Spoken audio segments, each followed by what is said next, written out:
Hoy vamos a hablar sobre el uso de antisueros de pacientes convalecientes, pero primero es importante mencionar algunas definiciones y datos importantes.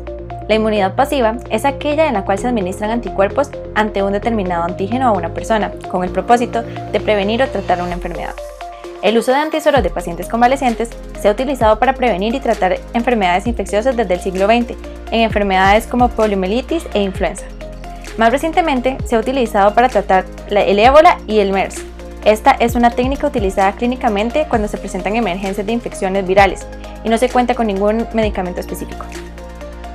Cabe destacar que existe una diferencia entre plasma y suero, o también llamado antisuero. El plasma es aquel que contiene factores de coagulación, mientras que el suero no posee dichos factores ni fibrinógeno.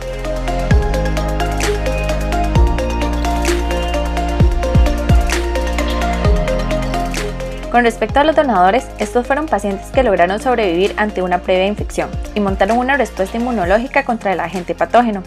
Estos deben tener una edad entre los 18 y 65 años.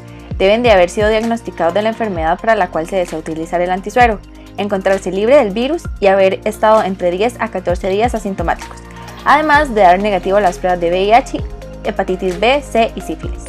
Por otra parte, los pacientes que van a recibir la terapia deben de dar un resultado positivo a la enfermedad y se les debe practicar pruebas de compatibilidad para evitar complicaciones. Las dosis que se administran de suero suelen variar. Se recomienda que ronde entre los 200 a los 250 mililitros. Un ejemplo actual en el que se está aplicando el uso de antisueros es en los pacientes diagnosticados con COVID-19.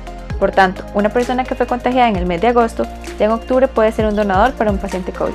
Se ha visto que es más efectivo si el tratamiento con antisuero se administra como método profiláctico. No obstante, se ha utilizado para tratar pacientes que ya presentan una determinada enfermedad y en ellos se puede observar mejoras luego de la administración y reduce la tasa de mortalidad.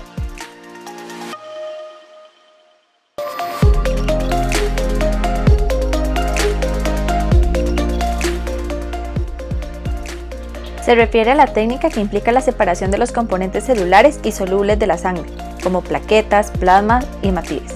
Una vez que se extraen los componentes de interés, el resto de la sangre es devuelta al donante. Con esta técnica se puede obtener entre 450 a 880 mililitros de plasma convaleciente.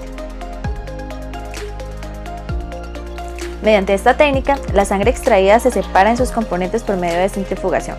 Primero se da una centrifugación a baja velocidad para aislar el plasma rico en plaquetas. Posteriormente, se lleva a cabo una segunda centrifugación a alta velocidad para aislar el plasma de las plaquetas. A través de esta técnica se obtienen entre 100 a 260 mililitros de plasma recuperado.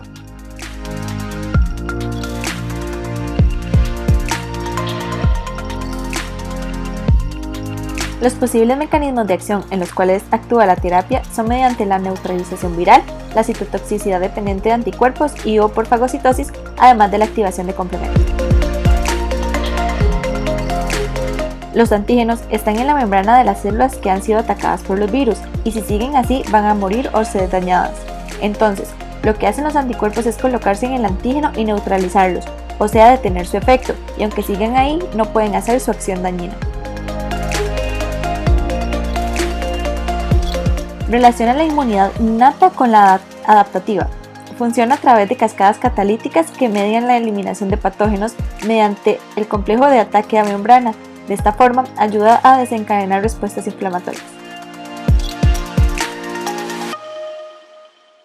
En este caso, una célula infectada o microbio se recubre con anticuerpos y luego son destruidos por ciertos tipos de glóbulos blancos, como eosinófilos, neutrófilos, linfocitos NK y macrófagos.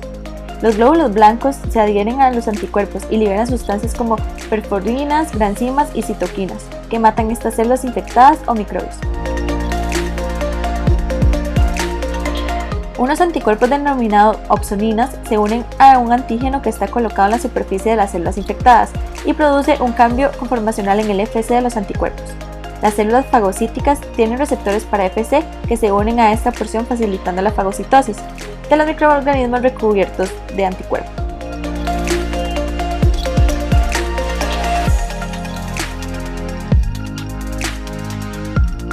El beneficio obtenido con la terapia radica en que puede prevenir la infección en los pacientes que poseen una mayor susceptibilidad y observar mejoría en pacientes que ya presentan la enfermedad, así como disminuir la tasa de mortalidad.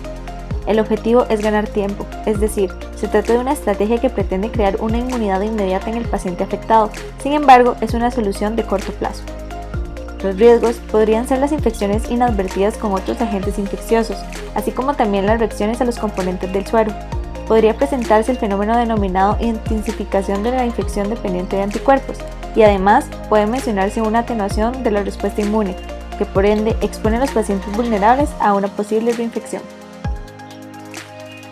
El uso de antisueros puede ayudar a brindar tiempo mientras se desarrollan medicamentos especializados para una enfermedad, y constituye una oportunidad para la investigación y el desarrollo de esta terapia como una opción de un tratamiento viable.